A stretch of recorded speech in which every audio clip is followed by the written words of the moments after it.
Innovation और AI पर। Innovation super 30 जो दिखाया वो भी एक इनोवेशन है।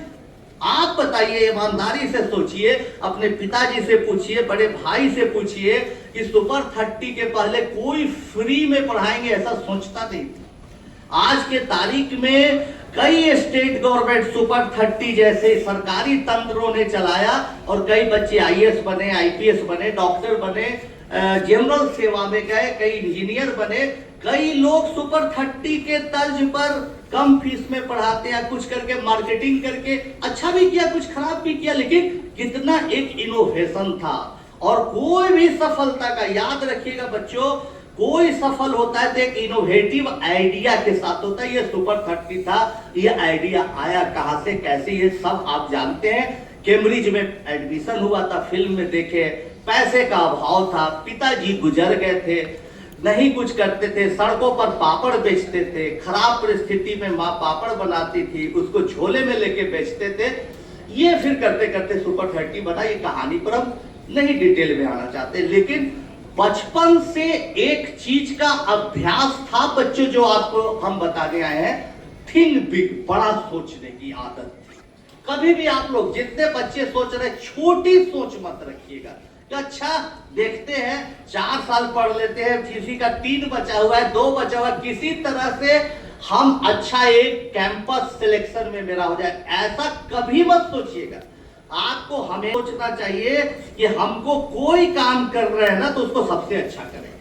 हमारे पिताजी ने ये बात बचपन में हमारे दिमाग में डाल दी थी कि बेटा कोई काम छोटा नहीं है, लेकिन कोई काम करना तो उसको दुनिया में सबसे बेहतरीन करना और दुनिया को कुछ नया करके दिखाना। ये बात हम आज आपके दिमाग में डाल लिया है, कभी कम मत समझना। हम स्कूल में बहुत तेज पढ़ते हुए नहीं देखा, फर्स्ट कर रहा है, टॉप कर रहा है, यूनिवर्सिटी टॉप कर गया, ऐसा कुछ भी नहीं होता है बच्चों। ये जीवन ऐसा है ना कि अप डाउन चलता है, कभी किसी का जीवन ऐसा ग्राफ नहीं होता है लाइन y = x के, साइन x जैसा होता है, अप डाउन चलते रहता है एकदम। ये बात आप मानिए, आज आपका ग्राफ है पढ़ाई में कुछ बातों में कम, वो अप होगा फिर डाउन होगा, यही जिंदगी है, यही सत्य है। इस बात को हम लोगों को नोट करना चाहिए। बच्चा थे, अब आपका दिमाग कैसे इनोवेटिव होगा इसको सोचिए। आपके आसपास क्या है ये आपको प्रभावित करती है। आप अपना टाइम यहाँ लैब में दीजिए, एप्पल के लैब में दीजिए, एनवीडिया के लैब में दीजिए, जो जो लैब है हम सबको जानते भी नहीं, जितना भी देखे समझे उसके आधार पर उसमें टाइम दीजिए।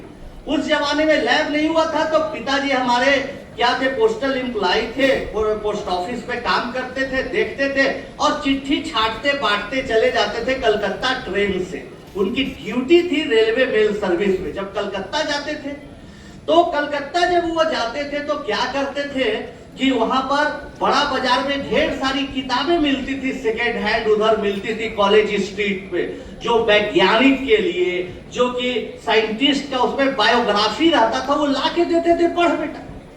तो उसको पढ़ते थे कि भाई भाभा कौन थे, न्यूटन कौन थे, आइंस्टीन कौन थे, इस सबको काफी डिटेल में पढ़ते थे। तो रामानुजन कौन थे, तो धीरे धीरे मन में साइंटिस्ट बनने की ख्वाहिश, साइंटिस्ट बनने का सपना जागने लगा। ये बहुत जरूरी है आप लोगों के लिए कि क्या आप वीडियो देखते हैं, किस तरह के मित्रों से बात करते हैं, कहां समय बिताते हैं, ये बहुत ही इंपॉर्टेंट है। इसको आप हमेशा याद रखिएगा, वही आपके सपनों को आकार देता है।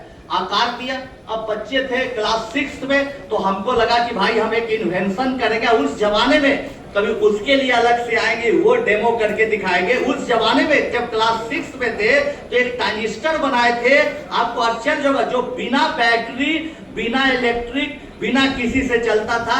एक ऊपर एक वायर जोड़ देते थे, एक जमीन में अर्थिंग दे देते थे, हम लोग रेडियो सुनते थे विविध भारती में। फिर उसके बाद ऐसा वायरलेस बनाया जो 100 मीटर तक काम करता था। और धीरे धीरे धीरे धीरे बच्चों हमारा मन करने लगा और ऐसा भ्रम पैदा हुआ कि हम साइंटिस्ट बन गए। सुनना ध्यान से। तब क्या हुआ कि लगा कि अच्छा इसको और बड़ा किया जाए, इस एक्सपेरिमेंट को और बड़ा किया जाए।